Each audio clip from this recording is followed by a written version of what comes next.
अस्सलामुअलैकुम। आज हम बना रहे हैं दही की बूंदियाँ। उसको बनाने के लिए मैंने 1 कप में बेसन लिया है। बेसन में मैंने 1/4 टीस्पून सोडा ऐड किया है। इसको आप एक चुटकी भी कह सकते हैं। इसमें नमक और लाल मिर्च हस्बे ज़ायक़ा आप ऐड करें और उसके बाद आधा कप पानी से आहिस्ता आहिस्ता इसको मिक्स करना स्टार्ट करें। जब आपको लगे कि इसमें पानी की रिक्वायरमेंट और है तो मज़ीद डालें, इकट्ठा पानी मत डालें। इसको बहुत अच्छे से घोल लें। इसकी गुठलियाँ जो हैं वो बिल्कुल डिज़ोल्व हो जाएं तो इसको बीटर की मदद से या विस्कर की मदद से बहुत अच्छा सा बीट कर लें ताकि इसमें कोई गुठली ना रहे और इसके अंदर की एयर जो है वो निकल जाए और बेसन जो है वो बहुत हल्का हो जाए।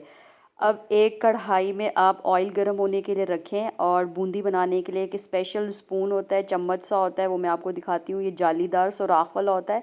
इसके ऊपर बेसन का बैटर लेते जाएंगे और चम्मच की मदद से इसको मसल मसल के डालेंगे ताकि अगर कोई गुठली रह गई हो तो वो उसमें दब जाएगी। इस तरह करके आप गरम गरम जब ऑयल में डालते जाएंगे तो नीचे जो है वो बूंदी ख़ुद ब खुद पकती जाएगी और पक के वो ऊपर होती जाती है। क्योंकि ये हल्की होती जाती है, ऊपर होती जाती है, तो ये साथ साथ पकती जाती है। बस इसको किसी छानने की मदद से जब आपको लगे ये गोल्डन ब्राउन हो गया तो निकाल लें।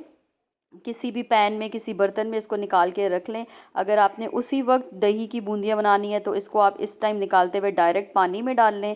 और अगर आपने बना के स्टोर करनी है तो इस तरह करके इसका ऑयल रिलीज़ होने के बाद इसको ज़िप लॉक में बंद करके फ्रीज़र में फ्रीज़ कर दें। ये देखें, मैंने इसको पानी में साथ साथ डाला है क्योंकि मुझे अभी ही दही की बूंदियाँ बनानी है। उसी बैटर से मैंने हाथ की मदद से फुल्की बनाई है और ये देखें, डालते के साथ ही ये फूलती जा रही है। इसका रीज़न यही है कि जब हमने इसको बीटर से बीट किया तो इसके अंदर से जो इसकी एयर है वो निकल गया और बेसन हल्का हो गया है। इसको भी साथ साथ पकाएं और ये फूल गया। फूलने का मतलब यही होता है कि फुल्की जो है वो बिल्कुल अंदर से नरम हो गई है और इसमें कोई गुठली नहीं रही। गोल्डन ब्राउन होने तक दोनों साइड से इसको पका लें और उसके बाद इसको डिश आउट कर लें। आपकी बूंदियाँ और दही फुल्कियाँ दोनों बन के तैयार है। एक ही बैटर से आप बूंदियाँ भी बना सकते हैं और उसी बैटर से आप फुल्की भी बना सकते हैं।